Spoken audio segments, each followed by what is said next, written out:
Hello again. It's been a week. I was in Michigan last week. I'm in Memphis now. Early morning here on a Sunday morning in Memphis.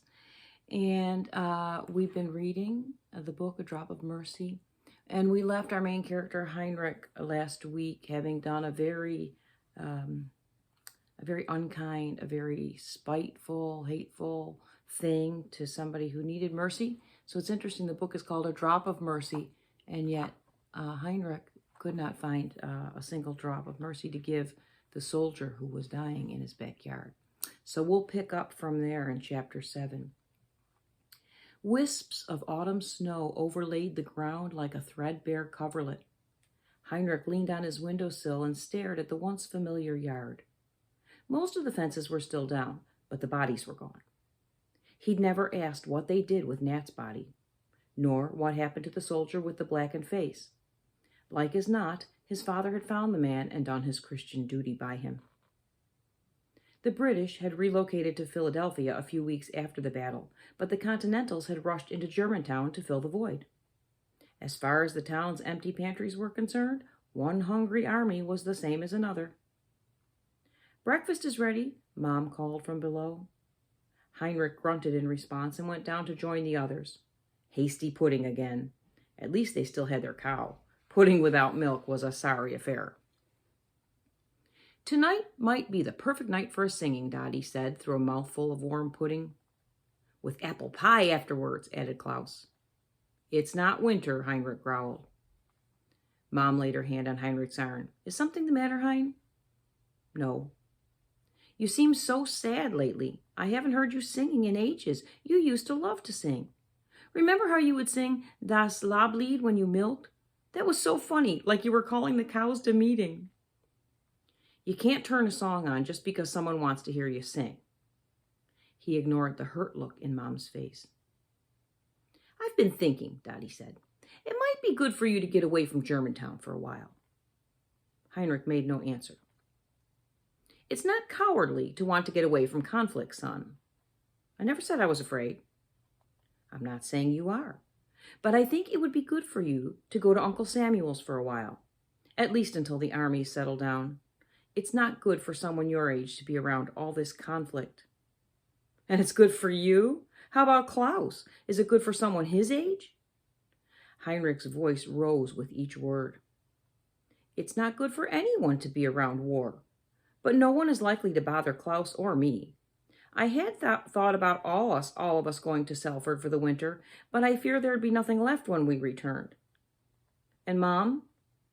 They aren't conscripting women. So I should just abandon my family and run like a baby into the arms of Uncle Samuel." "It takes strength to walk away in the face of conflict. I want you to be strong." "Why don't I just go down to the city? Christopher Sauer's been there since the British took over and no one's bothering him." "He's also a preacher and thrice your age. No, I think you need some time away from both armies." Heinrich said nothing. Dottie spoke again, softly but firmly. "Jacob Kaiser is taking John out to Skippack next Thursday. Selford's only 5 miles beyond that. I told him you and I would be going along. I can visit at Samuel's for a few days and return early next week. It'll be a 2 days walk through the woods. Pack for the outdoors as well as whatever you might need for the winter." "You want me to stay all winter?" "Unless the war ends before then." Heinrich threw back his chair and stomped out of the room. It had been a wearying day's march, keeping to the thick woods and hilly terrain best traveled by road. Heinrich sat in the shadows on the forest side of the campfire as far as he could get from Jacob, John, and above all, his father.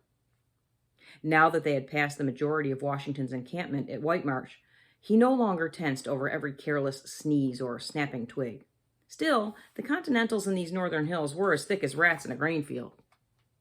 At least they wouldn't have to worry about someone taking notice of their little fire. It was just one flicker in 1,000. He shivered in his greatcoat and considered drawing closer to the fire. Nah, better to be alone. At least John had fallen asleep soon after supper. That boy pestered him all day. Heinrich pulled out his knife and mindlessly began to whittle at a stick, shaving curls of wood and watching as they fell to the ground. What a joke life was. He'd spent all his years listening to the Bible, obeying his parents, trying to be good. And for what?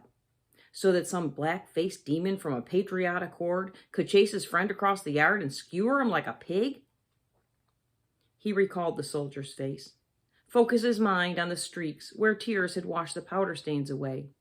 He had been crying. Crying? Demons don't cry.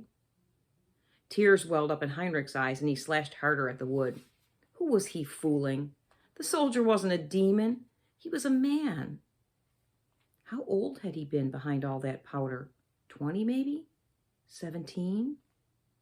And all he had wanted was a drink.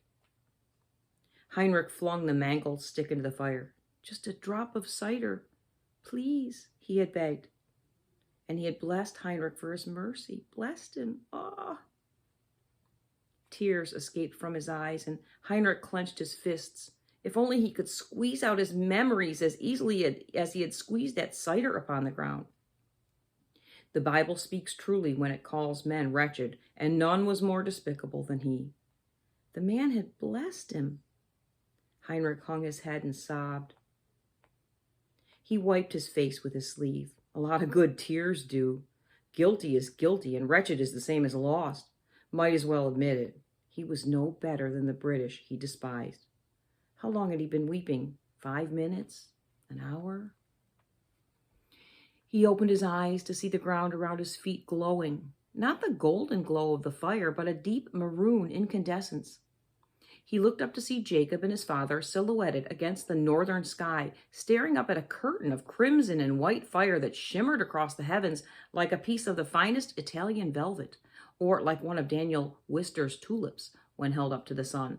Surely this was the great aurora. Heinrich had read of it, but he'd never seen one for real.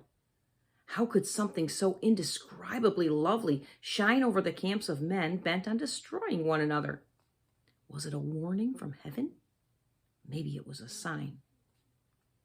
Perhaps it was a whisper of hope.